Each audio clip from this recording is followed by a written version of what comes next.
Hi, this is National Master Dan Heisman, and we're here with another video to help you improve your chess game. Today I thought I'd show you a highly theoretical game played by six-time U.S. champion Walter Browne and yours truly. This game was played in the second round of the New York City Championship, and we'll try to put it in perspective as we go through the opening, which is very theoretical. If you click on the most popular moves, very often these moves will come up quite a bit. All right, so what Browne was white, I was black. We'll look at it from Walter's point of view. He played e4, and I decided Walter was one of the world's leading experts on the Najdorf defense to the Sicilian. So I said, why not? Let's see what we can learn. Let's play the Najdorf defense if he lets me to the Sicilian. So I played c5. Knight f3, d6, d4, open Sicilian, pawn takes, knight f6, knight c3, a6. Okay, so both sides are pretty booked up here, and we're going to play a lot of book moves here. All right, so when Walter Browne was white, he played the theoretically sharpest line. He played bishop to g5. These days, the most common line is to play bishop e3 and then f3, queen d2, castle queenside, g4. That's the English attack, but in these days, that hadn't been invented yet. So bishop g5 was by far the most sharp line. And I played e6, the main line, f4, bishop e7. As you can see, if you look in any database or book, if we move over here to the database,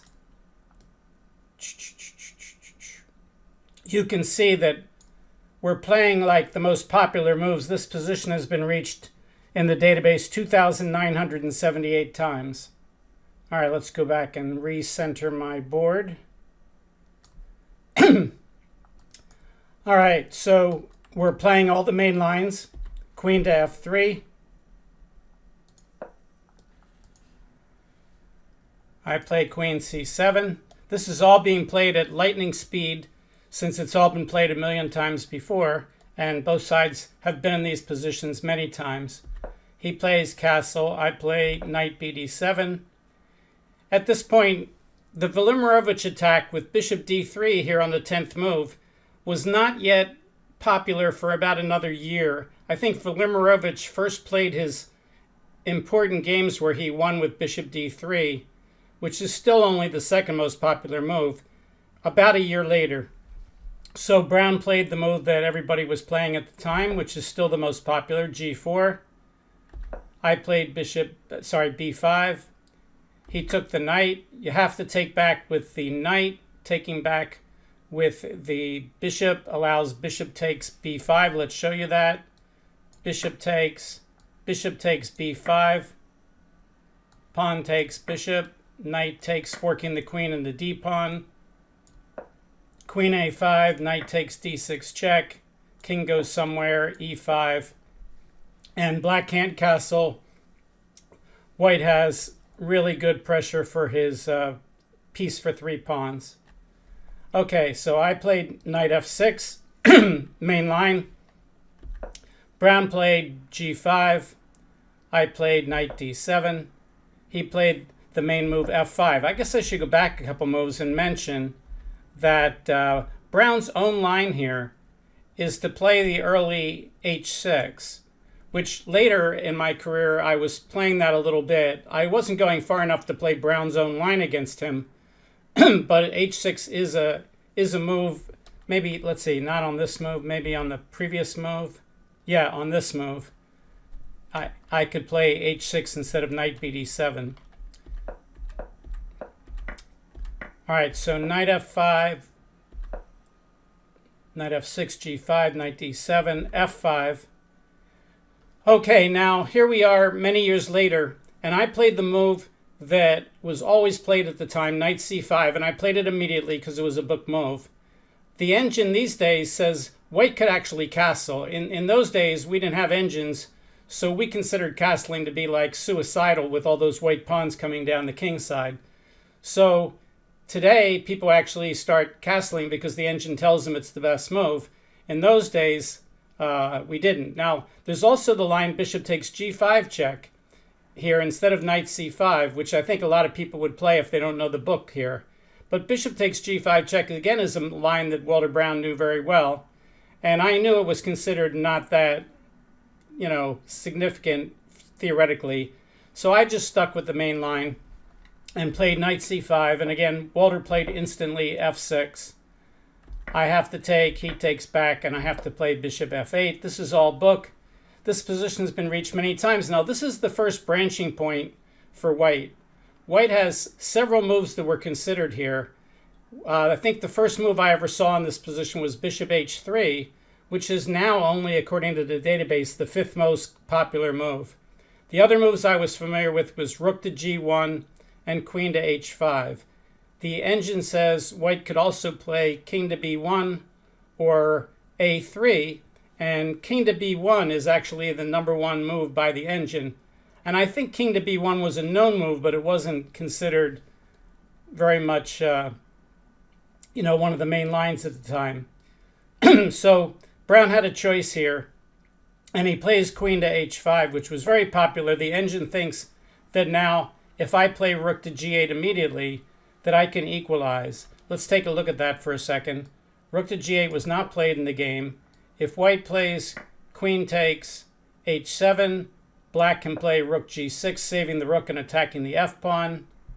White doesn't have any great ways of saving the f-pawn. Let's say he tries to play queen h4. Black can continue his development with bishop to b7, or he could play b4, or maybe even rook h6, and black has enough compensation for the pawn. In fact, the engine thinks that black is better. All right, so I played the most popular move at the time, which is still the most popular according to the database. I played bishop d7. Browne immediately played bishop h3. I played b4. He played knight ce2. Again, this is all book. We're playing this fairly quickly. When I say fairly quickly, I mean we're just having enough time to write down the moves. I castle queenside. Browne takes the f-pawn. I play bishop checks. I'm still in my book. And of course, Walter is too. He plays king to b1. I play rook df8. He goes the queen back to h5, hitting my bishop. I take the pawn, guarding my bishop. And he plays rook hf1. I'm getting near the end of my book now. I play rook hf8. He trades rooks. And he hits my rook with queen h4. I think this is move 24. I think this is where I got out of my book. I think this was the end of how much I knew. And the engine says white's better by about 6/10 of a pawn. And there are places a couple moves ago where white could think of improving. For instance, if we go back here after queen h5, rook takes f6, rook hf1, rook f8, rook takes, queen h4 is not the only move.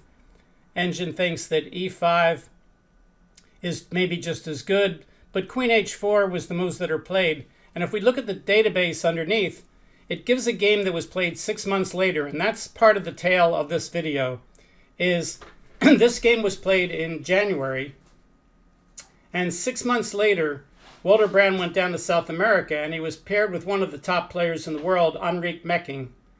And Browne-Mecking played all the same moves that I did. So we're actually following the game played 6 months later after my game. My game was first, which is Browne-Mecking. If you look at a database, it's I guess it says November, so maybe it's 10 months later. But anyway, later in the year, Browne played Mecking, and they played all the same moves. So Browne was basically following my game, which I'm sure he had played other games that were similar. But he kept following our game all the way out, which is really, and Mecking kept following my moves at least for a couple more moves. But Mecking had no idea of the game. Now, to give you an idea, in those days, the games didn't go around the world. The only games that were published were the international tournament games, where they were put into the Informant every 6 months. But my game was played at a, tournament that was a New York City championship, which was not exactly an invitational grandmaster tournament. So nobody knew about the moves in this game except for Walter Browne and I. So Browne knew this when he was playing Mecking, but Mecking had no idea about Browne playing this game. Okay, so Browne plays queen h4, hitting my rook. Mecking and I both played rook g6. Here the engine thinks maybe Browne should try e5 with some advantage. He plays knight f3, the second best move. And now I have to figure out what I want to do. The engine says I should play either queen d8 to offer the trade of queens, which I didn't realize was good because I thought if he trades queens and plays rook takes d6 that I lose a pawn, but it's actually not that easy. For instance, queen d8, queen takes d8, king takes d8.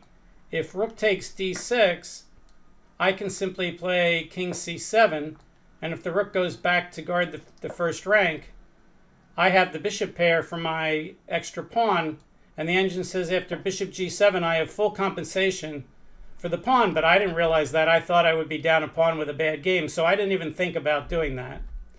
Mecking also didn't do that. Mecking played a5 like I did. So now we're still following the games Heisman, Browne, 1972, and Browne-Heisman, 1972, and Browne-Mecking, 1972. Except my game was first. So now Walter Browne likes to play, blitz his openings, and then he likes to take a million minutes on his moves and get into time trouble. He actually almost enjoyed getting into time trouble. That's why he was in charge of the Blitz Federation. So here he was taking 10, 15 minutes on every move, and he thought for a long time here, and he played knight g3 against me, and he got up and he walked away, and I looked on his score sheet, and he had written an exclamation point next to the knight g3. Well, here we are many years later, and we have engines that are way better than Walter Browne and I, and the engine actually thinks that knight g3, rather than being an exclamation point move, is actually a mistake. The engine thinks that white should play knight on e to d4, and white would have a slight advantage. I'm checking here. Yeah, I'm checking on the database again for the Mecking game. All right, so knight e d4. So in this position, I should play queen d8, and I didn't see it again for the same reason as before. I thought I was losing the d pawn. But actually, queen d8 is good for black. And I believe in the Mecking game, I think this is where he did play queen d8. So this is where Mecking and I went astray, except I was the one who went astray. Mecking played the right move, and he ended up beating Walter Browne. And this game went around the world, and everybody saw that Mecking played this wonderful move, queen d8, and beat Walter Browne, and nobody else pretty much ever played these same 26 moves again. They figured this is good for black, which it is. Walter could have played a little better earlier, but nobody's ever played this again because the Mecking game was determined to be the end of this line for white, especially the move knight to g3. So Mecking, after playing queen d8, won the game. You can look up the Mecking game in the database if you'd like. But I played bishop to e8, which is not terrible, but not nearly as good as queen d8. And now white has a slight advantage. And of course, we're on our own now, and Walter Browne is a good player, so I have to be very, very, very careful here because it's very tricky. All right, so he plays e5, and I have to take the pawn, and he plays knight f5, best move, and I have to take it. He takes check. The idea is to take my rook and remove the guard on the bishop on h6. Now the engine says I have only one move. I have to play knight to e6. And after knight e6, I'm perfectly even. But I miscalculated this, and I didn't calculate it right. I thought after knight e6 that he would take here. And the problem is if I take back, he can't take on h6 now because the queen and the bishop are attacking the c2 square. So that's actually not that hard. I need to get the knight out of the way so that the queen and the bishop will hit the c2 square. That's really not that hard, and I have plenty of time on my clock. So I'm wondering why I missed this idea because if I make any other move when he takes the rook and I take back, I'm not threatening c2, and then he can take the bishop on h6. So it's actually a pretty giant blunder to move the knight to... Oh, I moved the knight to d7. All right, you might say, well, knight d7, that does the same thing as knight e6. Well, not quite, because on knight to d7, he doesn't have to play bishop takes, bishop takes. On knight d7, I'm blocking my queen's guarding of e7. So what he can do, and Walter Browne found this, is play queen to e7 and hit my bishop on e8. If I had played knight e6, the right move instead, he couldn't play queen e7, and bishop takes would not give him time to play queen h6. So this move here we could consider the losing move of the game. Even though I played not as good a move on move 26 as Mecking did, here on move 29, I moved my knight to the wrong square. I saw that I guess he couldn't play bishop takes g6, but I didn't see queen e7 probably. So now I play queen d8, and he just plays queen takes h7, threatening my rook, threatening the bishop. Well, not threatening the bishop, but attacking the bishop. I move my rook to f6. He simply trades off, bishop takes d7, bishop takes d7, and now he attacks my pinned bishop with knight takes e5. I find the best move, queen to e8. The idea on queen e8, if he plays knight takes d7, then I can play something like rook to d6, and I'm taking advantage of the back rank weakness. But Walter Browne saw that, and he played the best move, which is queen takes d7.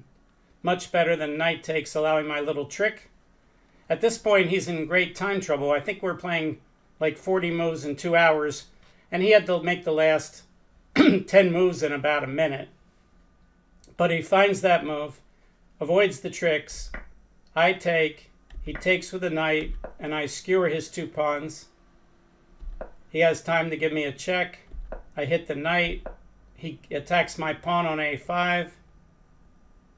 The computer says I should just play rook takes h2 and get all the pawns on one side of the board. I tried to hold the pawn. I played there. Walter Browne held the pawn. The engine doesn't like that move. The engine says Walter Browne would win with the best move a3, but in time trouble he plays h3. And now the drawing move for me is king to c7. I have to tell you, that's a little beyond my pay grade. I don't know if I would be able to find that move.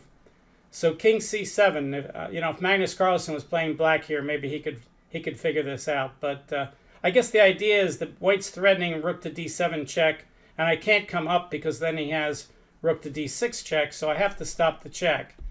So I go after the pawn, and now a3 is the winning move again, and Walter Browne has 2 moves to make in 20 seconds, and he has to figure out that a3 is the move. And he does. He plays a3. Very nice, Walter, to find that in time trouble. That's why he's 6-time U.S. champion. I said, let's trade pawns, because getting rid of pawns helps me try to draw the game. And now if he takes with the pawn, it's a mistake, because after rook takes h3, I'm not only guarding my bishop, but I'm also threatening moves like rook c3, removing the guard. So Browne, on his last move before time control, correctly plays knight takes on a3. And when I play rook takes h3, we get into an endgame where I'm down a clear pawn, and he has those connected pawns, and I have no strong defenses to him just threatening to trade off and win the king and pawn endgame. He accurately attacks my pawn on a4. I really have no defense here. So I'm already thinking, is this getting resignable now? We're past time control. Nobody's in time trouble anymore. I attack the knight.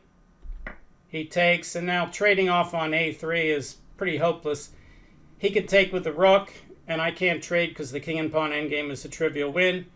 Or he could even take with the pawn. That would be much harder. Rook and bishop pawn and rook pawn is much harder to win against rook, so I'm sure he wouldn't do that. But I didn't want to trade. I just played rook to h2. Walter says, are you really going to play this out against me, Dan? And I said, I'll play a few more moves. He attacks my bishop. I move the bishop. He plays king a2. I threatened the sneaky pin, bishop takes c3 check. He says, I wanted to bring my king up anyway. I said, I'm waiting for the guillotine here. He attacks my bishop. I hit the knight comes into the game. I have nothing to do, I just move my bishop back. He moves his rook, getting ready to check me. I attack his pawn on b2, trying to freeze his knight. He says, go away, Mr. Bishop, you're annoying. I do. He checks me. I come up. He pins my bishop, and I call it a day. If I wanted to tell people I could last 80 moves against Walter Browne, I could have played this all the way out to checkmate.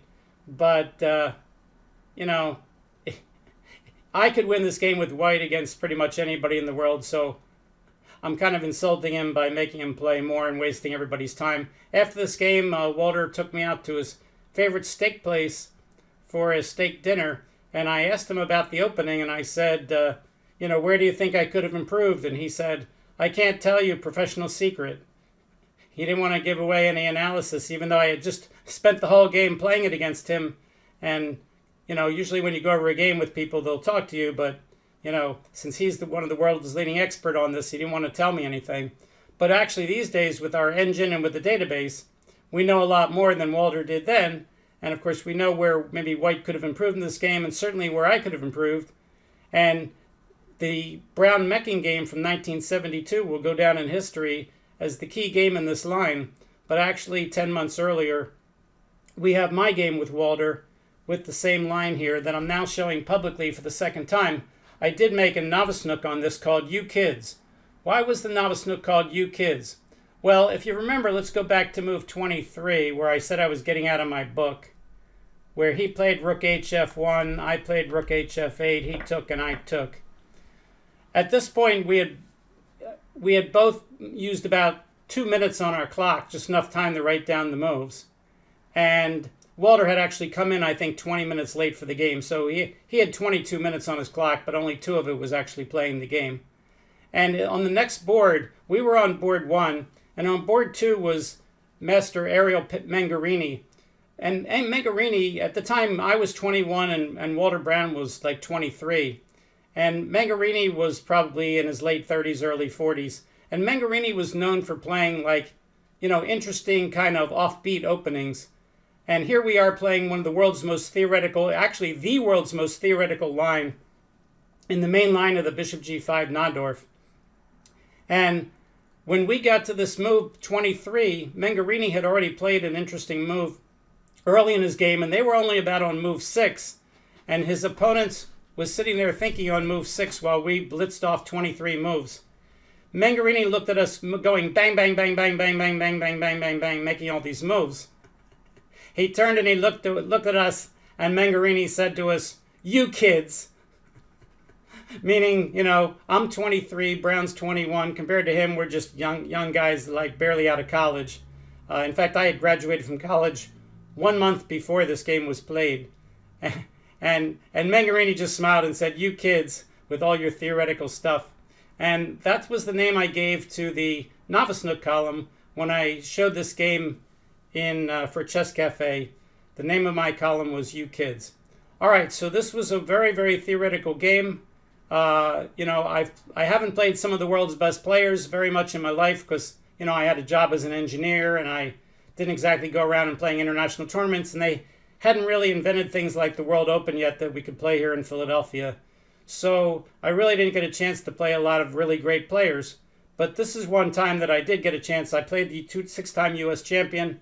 I gave him a really good game, but people say to me, "Oh, are you proud that you only lost in, you know, 50, whatever it was, 56 moves against Walter Browne, 53 moves?" And I say, no. If I got a draw, I would be proud. If I got a win, I'd be very proud. I said, holding out for a bunch of moves when losing, nothing to be that proud about.